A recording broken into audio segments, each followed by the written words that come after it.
আজকে আমার গন্তব্যস্থল হচ্ছে শান্তিপুর। শান্তিপুর থেকে 6 কিলোমিটার দূরে বাঁকাছড়া বলে একটা জায়গা আছে। সেই বাঁকাছড়া গ্রামে 450 বছরের প্রাচীন বাগদেবী মন্দির আছে। সেই বাগদেবী মন্দির আজকে আমি আপনাদের দর্শন করাবো। এই শান্তিপুর স্টেশনের 1 নম্বর প্ল্যাটফর্ম থেকে বেরোলাম, বেরিয়ে একদম সামনেই টোটো দাঁড়িয়েছিল। রাস্তার দুধারে আম গাছের বাগান আর মধ্যিখানে সুন্দর পিচের রাস্তা।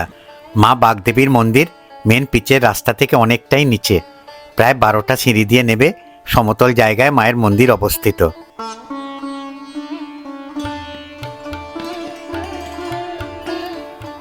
শত বছরেরও বেশি প্রাচীন অনেকগুলি বৃক্ষের ছায়ার তলায় এই প্রাচীন মন্দির। এই মন্দিরের প্রকৃত প্রতিষ্ঠাতা ছিলেন এক সিদ্ধ ব্রাহ্মণ মানুষ, যার নাম শ্রী রঘুনন্দন বন্দ্যোপাধ্যায়। এই মন্দিরে পুজো করা হয় শাক্ত মতে, কিন্তু রঘুনন্দন একজন বৈষ্ণব ছিলেন, তাই তিনি আলাদাভাবে জমিদার চাঁদ রায়ের বাড়িতে শ্রী রাধাকৃষ্ণের বিগ্রহ স্থাপন করেন। এই মন্দিরের গর্ভগৃহে কোনো বিগ্রহ পূজিত হয় না। জনশ্রুতি, এই মন্দিরের প্রতিষ্ঠাতা বহু বছর আগে এই গর্ভগৃহে মা বাগদেবীর বিগ্রহ পুজো করতেন, কিন্তু পরবর্তীকালে ভয়াবহ বন্যার কবলে এই মন্দির জলের তলায় চলে যায়। পরে জল নেমে গেলে মূর্তির দেখা আর পাওয়া যায় না। তার বদলে 3টি ঘট ও 4টি শিলাখণ্ড পড়ে থাকতে দেখা যায় মন্দিরের গর্ভগৃহে। সেই প্রাচীন কাল থেকে এই ঘট ও শিলাখণ্ডগুলি প্রতিষ্ঠিত করে বাগদেবীর আরাধনা করতে থাকেন এখানকার মানুষেরা।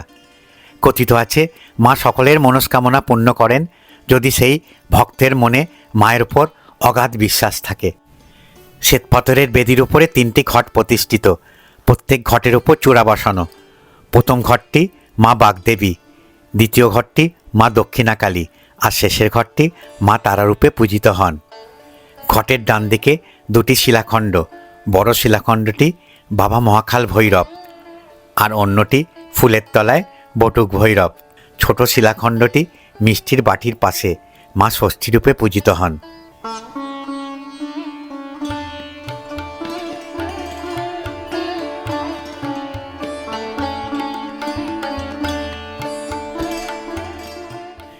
গর্ভগৃহের পেছনে সিঁড়ি দিয়ে দর্শনার্থীরা মায়ের পুজো দিয়ে বেরিয়ে যাচ্ছেন।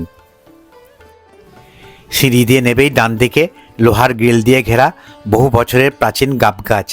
এই গাছের গোড়ায় সেই প্রাচীন পঞ্চমুণ্ডী আসন, যার উপরে বসে সিদ্ধপুরুষ রঘুনন্দন বন্দ্যোপাধ্যায় সাধনা করতেন। এখন সেই আসনে নদী থেকে আসা শিলাখণ্ডটি প্রতিষ্ঠিত করা হয়েছে।